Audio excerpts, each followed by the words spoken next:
안녕하세요. 각자도생 DQQQ입니다. 이번 주 나스닥이 정말 정신없이 흔들렸습니다. 상승했다가 다시 떨어지고 하루에도 방향이 몇 번씩 바뀌는 시장이 계속 이어지고 있는데요. 저는 오히려 이런 장이 재미있습니다. 물론 계좌는 재미가 없지만요. 그럼 먼저 계좌부터 보시겠습니다. 현재 TQQQ는 약 마이너스 950만 원 정도입니다. 지난주에는 거의 원금까지 올라와서 플러스 20만 원 정도까지도 올라갔었는데 최근 엄청난 변동성 때문에 다시 마이너스 1000만 원 가까이 내려왔습니다. SOXL은 조금 들어갔다가 약 10% 정도 수익을 실현했고 V주는 아주 소액으로 정찰병처럼 한번 들어가 있는 상태입니다. 지금도 저는 현금 비중이 높은 편입니다. 예전 영상에서도 계속 말씀드렸지만 저는 개인적으로 세배 레버리지는 절대 한 번에 들어가지 않습니다. 항상 분할 매수입니다. 변동성이 크다는 것은 무섭기도 하지만 준비가 되어 있다면 기회가 될 수도 있다고 생각합니다. 아마 이번에 거치식으로 한 번에 들어가신 분들은 마음이 많이 아프실 것 같은데 힘내시고요. 저도 계좌를 보면 마음이 편하지는 않습니다. 하지만 계좌보다 중요한 것은 다음 행동을 어떻게 준비하고 있는가라고 생각합니다. 다음은 선물 계좌입니다. 23일부터 변동성이 커지면서 조금씩 청산시켜서 수익을 실현해 두었습니다. 영상을 찍고 있는 오늘이 26일인데요. 오늘 점심 먹으러 밖에 잠깐 나갔다가 하락하는 구간에서 일부 추가 익절을 했습니다. 식사하고 왔는데 약 플러스 34만 원 정도 수익이 났네요. 덕분에 점심값은 충분히 벌었습니다.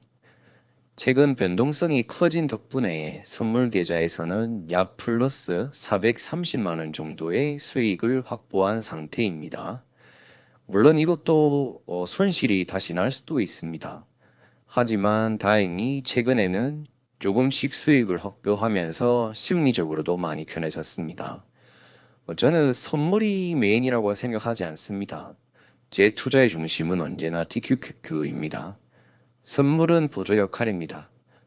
변동성이 너무 커질 때 심리적인 부담을 좀 더 줄여주고 필요한 현금을 확보해주는 정도의 역할이라고 생각합니다. 이런 전략이 저에게는 잘 맞는 것 같습니다. 물론 이것은 이렇게 꼭 하자라는 추천은 아니고 개인적인 생각입니다. 오늘은 금요일인데요. 오늘 밤에는 조금 올라줬으면 좋겠습니다. 하지만 떨어져도 크게 걱정하진 않습니다. 계속 하락하면 계속 분할 매수할 계획입니다. 그리고 폭락이 더 깊어지면 그에 맞는 대응도 여러 단계 준비해 놓았습니다. 그래서 예전처럼 아무 준비 없이 그대로 맞고 있지만은 않을 겁니다. 제가 22년도에 그대로 맞고 있다가 버티다가 수익을 실현한 적은 있었습니다. 이번 주 시장을 보면 정말 재밌습니다. SXL은 마감 기준으로 약 10% 상승, TQQQ는 약 2% 상승, V주도 플러스입니다.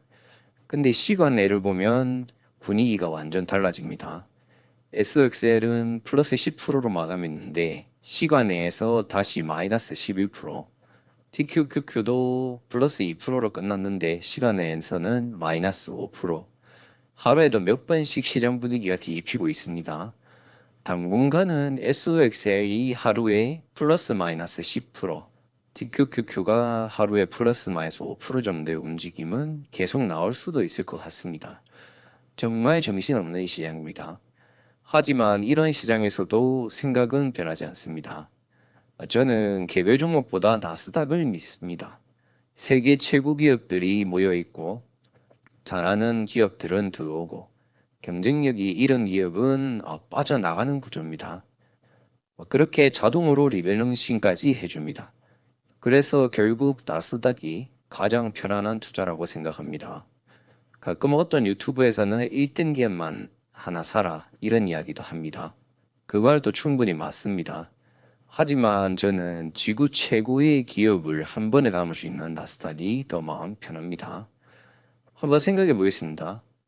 나스닥 지수가 10% 폭락하면 어떻게 될까요? 한국 주식은 상승할까요? 다른 나라 증시는 괜찮을까요? 나스닥 지수가 폭락하는데 개별주가 폭등할까요? 그렇습니다. 대부분의 시장이 함께 하락할 것입니다. 그만큼 나스닥은 지금 자본시장의 중심이라고 생각합니다. 물론 이것도 추천은 아닙니다. 그냥 이런 생각으로 투자하는 사람이 있구나 정도로 봐주시면 감사하겠습니다. 저는 앞으로 하락하면 조금씩 꾸준히 모아갈 개인적인 생각입니다. 그리고 지난 영상에서는 직장이 없다고 걱정해 주시는 분들도 정말 많았습니다. 감사합니다. 사실 다음 주에 면접이 하나 잡혀 있습니다. 대기업 계열사인데요. 어떻게 될지는 모르겠습니다. 일단 최선을 다해서 보고 오려고 합니다. 솔직히 지금 당장 금전적으로 크게 어려운 상황은 아닙니다. 그래서 문득 이런 생각도 했었습니다. 이러다가 제 취업을 못하면 그것을 핑계로 투자에 더 집중하면서 강제 전업 투자자 느낌으로 가볼까? 아직은 제 취업 활동도 같이 병행하면서 하이브리드로 투자를 하고 있는데요. 하지만 인생이라는 게 계획대로만 흘러가진 않더라고요. 요새는 낮에 밖에 돌아다니다 보면 동네 사람들이, 주변 사람들이 아직 젊은데 일해야지라고 합니다. 맞는 말씀입니다. 그런데 제가 TQQQ를 관리하고 해외 선물로 변동성 대응하고 유튜브 만들고 있는 건 주변에 아무도 모릅니다. 가족도, 친구도, 주변 사람들도 이렇게 투자하고 있는 사실은 사실 잘 모릅니다. 그래서 가끔은 지금 잘하고 있는 건가 고민도 하고 있습니다. 만약 취업을 하게 되면 지금처럼 시장을 계속 보면서 자유롭게 대응하는 것은 쉽지 않겠지요. 그래도 아직은 두 가지 길을 모두 열고 최선을 다해 보려고 합니다. 고민 여기까지 하겠습니다. 오늘은 금요일인데요. 금요일 저녁에 TQQQ가 폭등하면 수익 내는 방향이라서 좋고 반대로 떨어지면 선물로 뜯어 먹으려고 합니다. 준비한 계획대로 차분하게 대응할 생각입니다. 재취업하면 이렇게 자유롭게 대응하는 게 힘들겠지요. 그리고 저는 주말을 앞두고 해외 선물은 모두 청산해 놓습니다. 주말 동안은 전 세계에서 무슨 일이 일어날지 아무도 모르니까요. 주말을 버티는 것은 TQQQ뿐입니다. 오늘도 각자의 방식으로 살아남으셨으면 좋겠습니다. 여러분도 각자 투자하는 전략으로 성공하시고요. 각자 도생 TQQQ였습니다. 감사합니다.